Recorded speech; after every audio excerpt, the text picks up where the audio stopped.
ధ్యానం చేయడానికి కూర్చోగానే ఎక్కడ లేని ఆలోచనలన్నీ వచ్చి ముసురుకుంటున్నాయి. మామూలుగా లేనివన్నీ కూడా అప్పుడే తయారవుతున్నాయి. దీనికి పరిష్కారం ఏమిటి?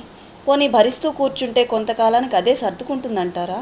లేక మరేదైనా మార్గం ఉందా? మీరేమంటారు? చాలా మంచి ప్రశ్న ఇది. ప్రతివారికి ఏదో సమయంలో అవసరమై ఉపయోగకరమైన మంచి విషయం కూడా ఇది. అందుకు అభినందనలు. అసలు ఇంతకు ధ్యానం అంటే ఏమనుకుంటావు? ధ్యాస కలిగి ఉండడం ధ్యానం. ప్రతి ప్రాణి మెలకువగా ఉన్న ప్రతి క్షణము తెలుసో తెలియకో ధ్యానం చేస్తూనే ఉంటుంది. అంటే ఏదో ఒక దాని మీద ధ్యాస కలిగే ఉంటుంది, ధ్యాస లగ్నమవుతూనే ఉంటుంది. కనుక ప్రతి మనిషి ధ్యానియే, ధ్యానం చేస్తూనే ఉంటాడు. ధ్యాస లేకుండా ఉంటే అసలు ప్రపంచం ఉందని కూడా తెలియదు, తెలిసే అవకాశం లేదు. ధ్యాస లగ్నమైనప్పుడు మాత్రమే దేనినైనా మనం గుర్తించగలం. కానీ ఆ ధ్యాసంతా వైవిధ్యభరితం. ఆ ధ్యానమంతా కూడా రకరకాల విషయాల మీద వివిధాల వైపు వెళుతూ ఉంటుంది. అంటే అనేక రకాల వస్తువులు, విషయాలు, పరిస్థితుల మధ్య కదులుతూ ఉంటుంది. కానీ ఋషులు ఏం చెప్పారంటే, నీ లోపల ఒక మహత్తరమైన సామర్థ్యము, శక్తి ఇమిడి ఉన్నాయి. వాటి మీద నీవు బాహ్యంగా లగ్నం చేసే ధ్యాసను గనుక ఉంచినట్లయితే అది బహిర్గతం అవుతుంది. అది ఎలా సాధ్యం అంటావా? మన ఎదురుగా ఒక బల్ల, కుర్చీ, తలుపు, ఇట్లా కొన్ని వస్తువులు ఉన్నాయి. ఇవన్నీ వేరు వేరు అని చూసినప్పుడు అవి వివిధంగా కనిపిస్తాయి. కానీ అన్నిట్లో ఉండే చెక్కను చూడగలిగితే చెక్క రకరకాలుగా చేయబడి ఉందని అర్థమైపోతుంది. అప్పుడు చెక్కనే చూస్తే వివిధమైన వస్తువుల భావన, ధ్యాస ఉండదు. చెక్క ఒకటిగా ఉంటుంది. అట్లాగే వస్తు ప్రతీతితో చూస్తే వైవిధ్యం ఉంటుంది. అట్లాగే రకరకాల నగలను చూసి ఒకటి ఇది గాజు, ఒకటి హారం, మరొకటి వడ్డాణం, మరొకటి హారం, ఇంకోటి అని ఇలా గుర్తిస్తే అది ధ్యాస. అలా కాక అంతట్లో ఉండే బంగారాన్ని భావన చేస్తే అది ధ్యానం. వివిధంగా చూడటం సహజంగా మనం అలవాటు పడిపోయాం. ఇది ఎన్నో జన్మలుగా, ఎన్నో వేల సంవత్సరాలుగా అభ్యాసం చేసి పెట్టుకున్నాం. ఈ ప్రపంచాన్ని వివిధ వస్తువుల, పరిస్థితుల, ప్రాణుల రూపంగా చూడటానికి అలవాటు పడిపోయాం. మన మనసుకు అటువంటి అభ్యాసం మన సంస్కారానికి ఇచ్చుకుని ఉన్నాం. ఇప్పుడు ఒక్కసారి సర్వాంతర్గతుడైన పరమాత్ముడిని, లేకపోతే దైవాన్ని, లేకపోతే ఏకత్వాన్ని తలుచుకోవాలన్నట్టయితే మనకి ప్రస్తుతం ఉన్న సమస్య అక్కడే వస్తుంది. అన్నిటికీ ఆధారంగా ఉండే ఒక ధర్మం ఏదో దాని మీద ధ్యాస ఉంచి ప్రపంచాన్ని విస్మరించగలిగితే అది ధ్యానం. అంటే ఒక సముద్రం ఉంది, దాని మీద అలలు ఉన్నాయి.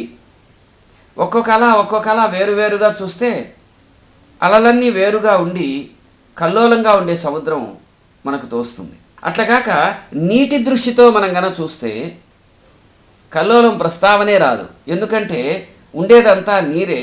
అది కేవలం తనలో తానే కదులుతోంది. తనలో తాను కదలడం వల్ల మాత్రమే ఈ వివిధమైనటువంటి అలలు, ధ్వని, మొత్తమైన అన్నీ అందులోంచే పుడుతున్నాయి. కానీ వాస్తవానికి ఉన్నది ఒకటే నీరు. నీరనే ధ్యాస కలిగి ఉండడం ధ్యానం. ప్రత్యేకమైన వస్తు కోరికాదుల మీద ఉంచబడేది ధ్యాస. అన్నిట్లో ఉన్నది ఒక్కటే అనే ఏకభావం మీద ఉంచటమే ధ్యానం. అట్లా చేయగలిగితే ఏమవుతుందట?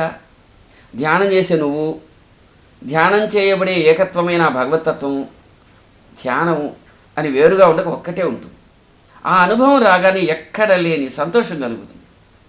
ధ్యానం యొక్క పరమావధి గొప్ప జ్ఞానం కలగడం. అంతా అర్థమవుతూ, జ్ఞానం కలుగుతూ, తెలుస్తూ ఉంటుంది. మెలకువతో కూడిన సృజనాత్మక శక్తి అందులోంచి ఉదయిస్తూ ఉంది. దానిలో గొప్ప ఆనందం ఉంది. తెలియటమే ఆనందానికి కారణం, జ్ఞానమే ఆనందానికి మూలం. ఎప్పుడైనా ఎక్కడైనా గుర్తిస్తే ధ్యాస మామూలుగా పరిమితిలో ఉండి ద్వంద్వాలకు, చివరకు దుఃఖానికి దారితీస్తూ ఉంటుంది. మామూలుగా మనం ప్రపంచాన్ని చూస్తూ ఉన్నట్టయితే అది మొదలుంటే చివరుంటుంది, సుఖం ఉంటే దుఃఖం ఉంటుంది, చలి ఉంటే వేడి ఉంటుంది, ఈ విధంగా పుట్టుకుంటే చావు ఉంటుంది, వృద్ధి ఉంటే క్షయం ఉంటుంది. ఇట్లాగే ప్రతిదీ ఉండి ద్వంద్వములు అంటే అవే. ఇవి చివరికి దుఃఖానికి ఇట్ ఎండ్స్ విత్ పెయిన్ అని అనుభవంలోకి వచ్చేస్తుంది. పారమార్థికమైన ధ్యానం మాత్రం, అంటే అంతటా ఉండేది ఒకటే అయిన పరమాత్ముని స్మరిస్తే, ధ్యానిస్తే మాత్రం మనకు జ్ఞానాన్ని, ఆనందాన్ని ఇస్తూ చైతన్యవంతమైనటువంటి అనుభవాన్ని ప్రసాదించగలదు. ప్రతి క్షణంలో మనం పూర్తిగా జీవించిన వారం అవుతాం. జీవించే ప్రతి క్షణంలోనూ జ్ఞానాన్ని ఆనందాన్ని సచేతనంగా పొందగలుగుతాం.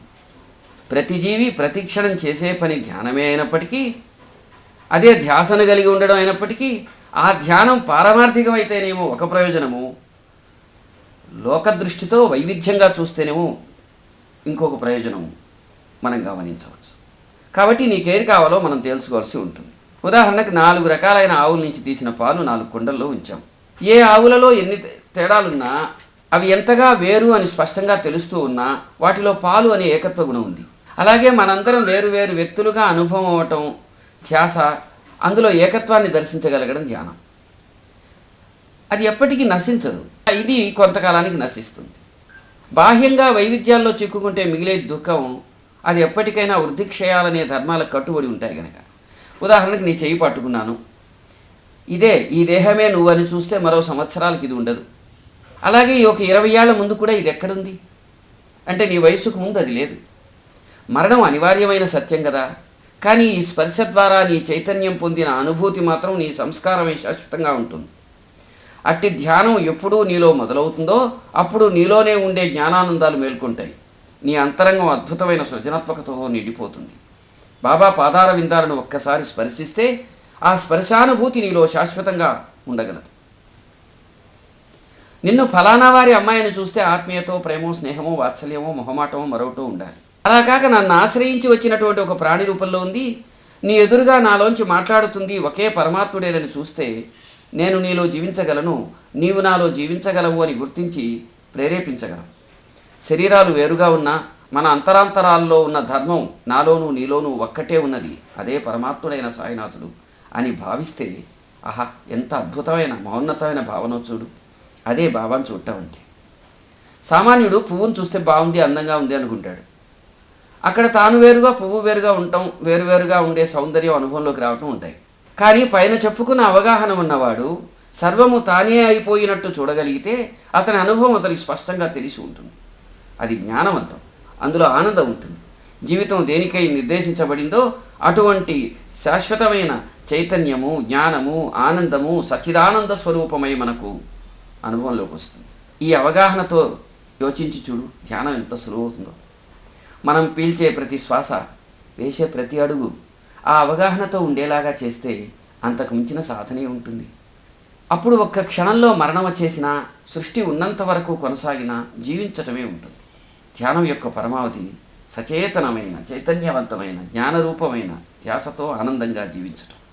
అదే చివరకు మనం చెప్పుకున్న దీనంతటినీ ఈ ఒక్క లైన్తో ముగించుకోవచ్చు, భరతవాక్యం చెప్పుకోవచ్చు. ప్రత్యేక వస్తు కోరికాదులతో కూడిన మనసు మీద కాకుండా అందరిలో అంతటిలో ఉండే సర్వాంతర్గతుడైన ఒకే ధర్మాన్ని స్మరించి మమేకమై అదే మనంగా మారిపోయి జీవించటమే ధ్యానం. అది ఎవరికైనా సాధ్యం అంటారు మహాత్ములు. ఆ మహాత్ముల దయ వల్ల, అపార కరుణ వల్ల మన అందరికీ అటువంటి ధ్యానం సహజమగుగాక. మీ రూపంలో ఉండే పరమాత్ముడికి నమస్కారం, శరణం.